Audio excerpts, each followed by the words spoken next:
Before we begin, make sure you like this video, subscribe to the channel, and turn on notifications, because stories like this often disappear faster than the questions they raise.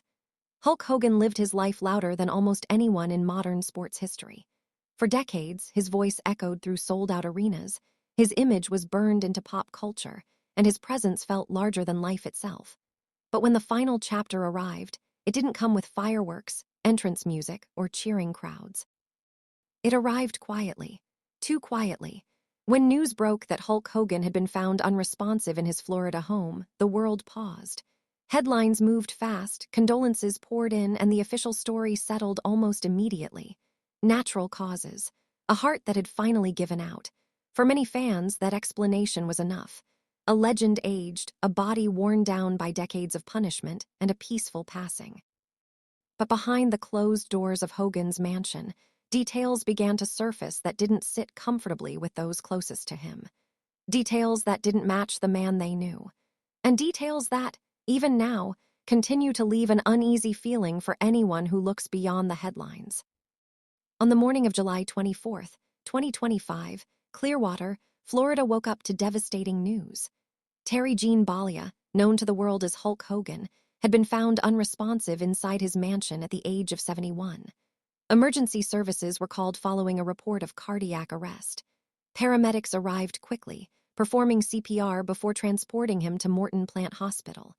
Despite their efforts, Hogan was pronounced dead later that morning. Within hours, global media framed the story as tragic but expected. A wrestler's body, after all, is not built to last forever. Hogan had endured decades of extreme physical stress, countless injuries, and more surgeries than most people experience in a lifetime.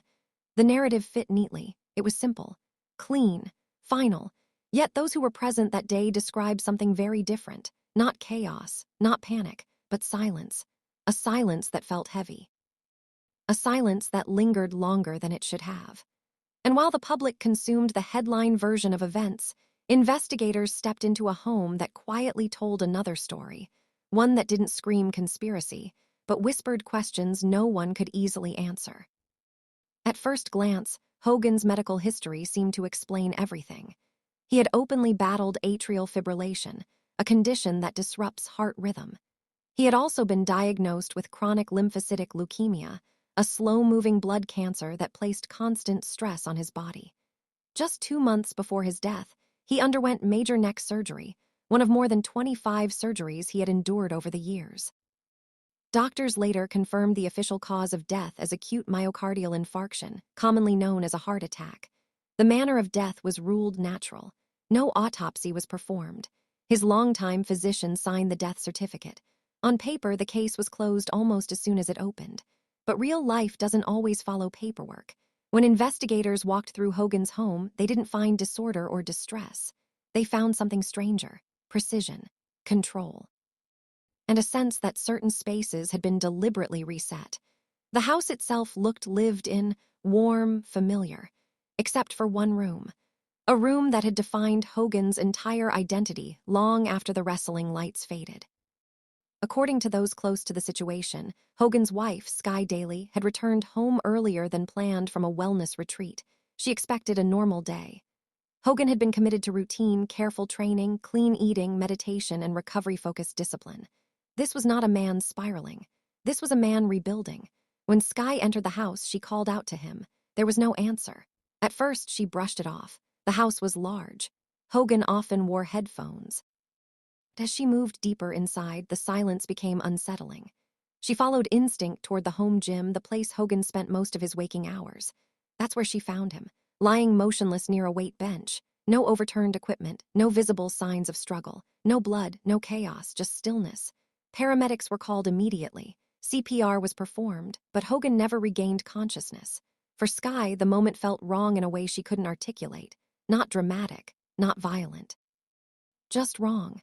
That feeling would later echo through every step of the investigation. When local authorities began their walkthrough, the case appeared routine. No forced entry, no broken locks, no sign of outside interference. But as documentation continued, inconsistencies quietly emerged. The home gym stood out immediately. This wasn't just any workout space. For Hogan, the gym was sacred. Friends described it as active, messy, lived in. Towels tossed over benches. Dumbbells rarely aligned. Protein shakers left half full. Championship belts hanging alongside resistance bands and worn gloves. This was where Hogan fought aging, injury, and identity. Yet on that morning, the gym looked nothing like that. Every weight was perfectly racked. Mats were spotless. Mirrors shined. There were no sweat marks, no towels, no water bottles. Even the air felt different. Clean. Sterile. To investigators familiar with athlete spaces, this didn't look like the aftermath of training. It looked staged or reset. That detail alone wouldn't raise alarms until it directly contradicted what Hogan's family had stated. He had been training consistently, carefully, methodically. So if he collapsed mid-workout, why did the room show no sign of one? Even more puzzling was Hogan's position. He was found near a weight bench, suggesting physical activity, but there was no displaced equipment, no signs of strain, no indication that a lift had gone wrong. For a man who knew his body intimately, who respected his limits post-surgery, the scene didn't add up. The rest of the house showed normal signs of daily life. Nothing else felt altered or overly clean. Only the gym felt frozen in time. Investigators noted the inconsistency but remained cautious. Suspicion requires evidence, and evidence at that moment was subtle. Still, subtle patterns matter, especially when they repeat. The question became unavoidable. If Hogan wasn't actively training, why was he in the gym? And if he was training, why did the room show no trace of it? That question lingered as investigators turned their attention to something far less visible, but far more significant: the home's security system. Hulk Hogan valued privacy intensely. Despite living in the public eye, he protected his personal life with precision. His Clearwater mansion was equipped with a high-end security system: surveillance cameras, motion detectors, remote access, internal backups, and redundancy layers designed to prevent tampering. This system wasn't passive. It documented everything, or at least it was supposed to. When technicians reviewed the logs, they discovered something unsettling. The system had been manually disabled from inside the house. There was no power outage, no error logs, no signs of hacking. The shutdown was controlled and deliberate. Even more concerning, there were no alerts triggered around the time of Hogan's collapse, no unusual motion, no recorded entries or exits. For a system designed to capture every movement, the silence was unnatural. Investigators stopped short of conclusions, but context mattered. Hogan was cautious, especially after surgery. The idea that he would completely disable his security without explanation didn't align with his behavior. That left two possibilities. Either Hogan shut it down himself for unknown reasons, or someone with access did. Federal digital forensic specialists were consulted. Smart home logs were pulled, cloud backups examined, encrypted data analyzed. Activity patterns from the previous 72 hours were mapped minute by minute. What investigators didn't find became as important as what they did. There was no external breach, no remote intrusion, no cyber fingerprints. The system hadn't failed. It had been controlled. And that raised a deeply uncomfortable question. Why would anyone want Hogan's security silent? And why during that specific window of time? Before conclusions could form, another detail surfaced. Something that happened 3 days before Hogan was found unresponsive. Something that shifted the tone of the entire investigation. It wasn't medical. It wasn't physical. It was a phone call. According to Sky Daily, the call came late in the evening. Hogan answered without hesitation. He didn't speak at first. He listened. For nearly a full minute, he stood still, silent. When the call ended, he said one word, then hung up. Sky later told investigators the moment unsettled her deeply. Hogan looked pale. His posture changed. The fear she saw wasn't panic or anger. It was something colder, quieter. He refused to explain who had called. From that night on, he changed. Not dramatically, subtly. He became withdrawn, distant, still affectionate but guarded. Phone records later confirmed the call existed. The number was unlisted, routed through foreign servers, bounced across jurisdictions, nearly impossible to trace. The contents of the call were never recovered and remain classified. What made it significant wasn't just mystery. It was timing. Hogan's life had been calm, structured, controlled. This call disrupted that balance in a way nothing else had. Nick Hogan later confirmed that his father was in good shape for his age. Disciplined, focused, Not reckless, not spiraling, this wasn't a man unraveling. Investigators began widening the lens. They looked backward, not for blame, but for pattern. Hulk Hogan's past was complex. His first marriage to Linda Claridge lasted over 2 decades. Together they raised Brooke and Nick under intense public scrutiny. Fame magnified every fracture. Allegations, divorce, financial collapse. Hogan later admitted he fell into deep depression, even contemplating suicide. He survived, but survival leaves scars. His second marriage also failed. Stability didn't arrive easily. When Skye entered his life, she represented calm, control, routine, a departure from chaos. But the past never fully disappears. His relationship with Brooke remained strained. Distance without open hostility. Investigators don't treat estrangement as motive, but as context. Because unresolved relationships often resurface during moments of crisis. Financial pressures also played a role in Hogan's later years. Despite earning millions, lawsuits, medical bills, and divorces reshaped his fortune repeatedly. Still, nothing suggested immediate distress. No desperation, no sudden instability, which is why investigators struggled with the contradiction. The evidence pointed toward a natural death, but the environment suggested preparation, control, silence. When focus returned to Hogan's body, medical reality reasserted itself. 2 months before his death, Hogan underwent a 4-level cervical fusion surgery. Serious, risky, especially at his age. Combined with atrial fibrillation and leukemia, his heart was under constant strain. Medical experts agreed a heart attack was plausible, even likely. The official ruling stood: natural causes, no foul play, no autopsy. For some, that closed the case. For others, the unanswered questions remained heavier than the answers provided. Brooke Hogan initially pushed for more transparency. She wanted clarity. After reviewing evidence including body camera footage and medical records, she accepted the conclusion. What haunted her wasn't mystery, it was the 911 call. Hearing Skye's voice that morning, she said, was more traumatic than seeing her father's body. Outside official channels, speculation exploded. Online forums, talk radio, anonymous sources, claims of hidden rooms and encrypted files. Authorities declined comment. No evidence of wrongdoing was ever released. Meanwhile, legal considerations quietly emerged. Skye explored potential medical malpractice related to surgery. Nick moved to protect his father's legacy from what he called reckless narratives. These actions weren't about rewriting cause of death. They were about dignity, about control, about closure. In the end, the investigation reached its limit not because answers were hidden, but because the evidence returned to the same place. A body pushed beyond human limits for decades, a heart that finally failed, and a life lived so publicly that even death couldn't escape scrutiny. Hulk Hogan was a symbol, a myth, a man, and like all men, he was mortal. Whether the official explanation tells the whole story is something each person must decide. Some details may never fully settle. Some questions may remain unanswered, but one truth is certain. When Hulkamania ended, it didn't fade quietly. It left echoes, and those echoes still linger. What made Hulk Hogan's passing resonate so deeply wasn't just his fame, but the way his life blurred the line between performance and reality. For decades, fans believed they knew him.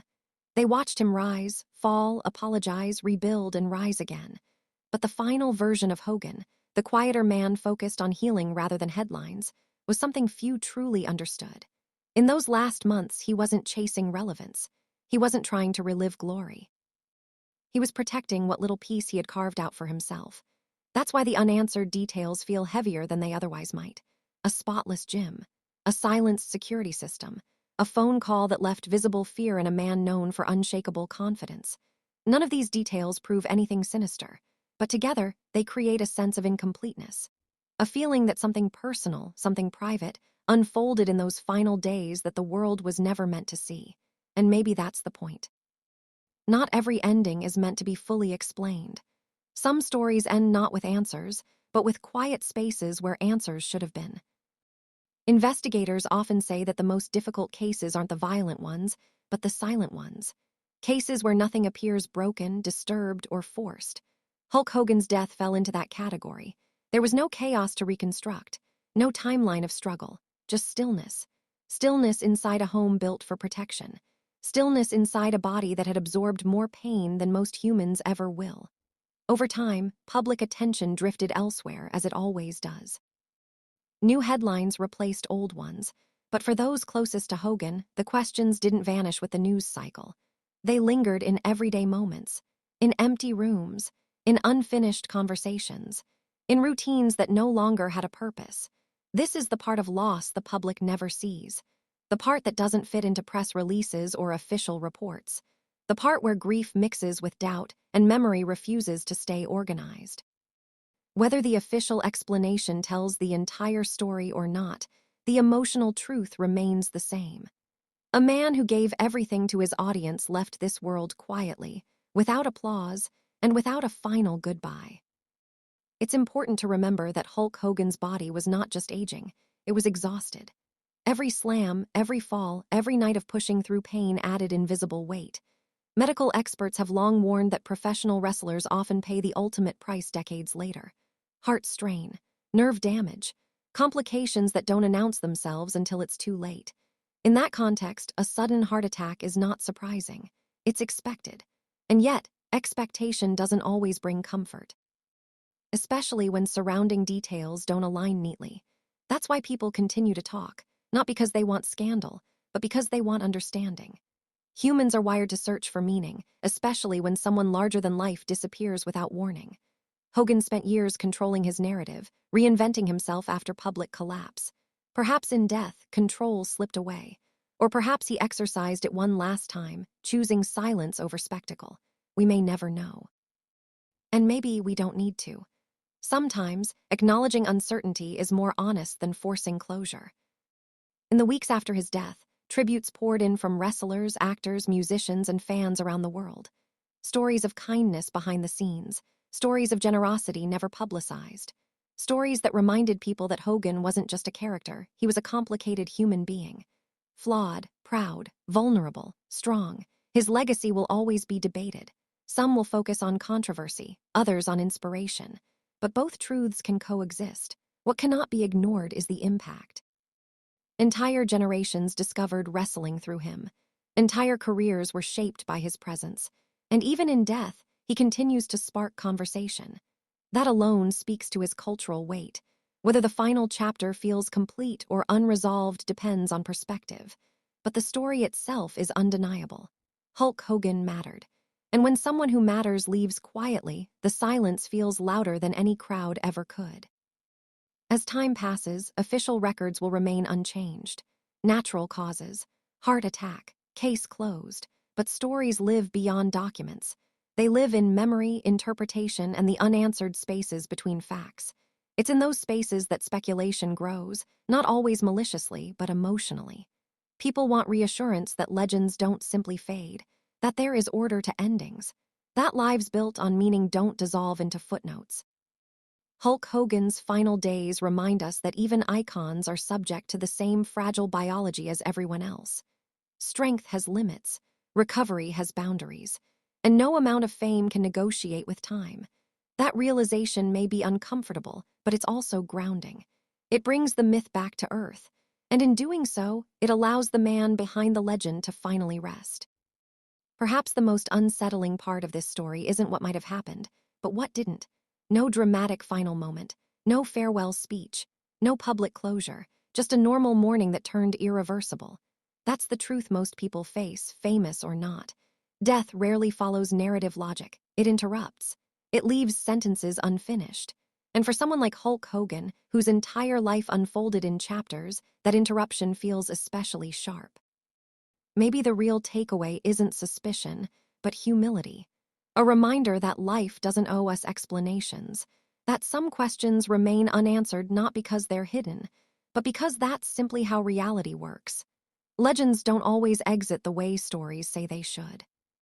So now we ask you, do you believe the official explanation tells the full story, or do certain details still leave you uneasy? There's no right answer, only perspective. What matters is remembering the human being behind the icon. The man who carried a generation's imagination on his shoulders and paid the price in ways most people never saw. If this story made you think, leave your thoughts in the comments.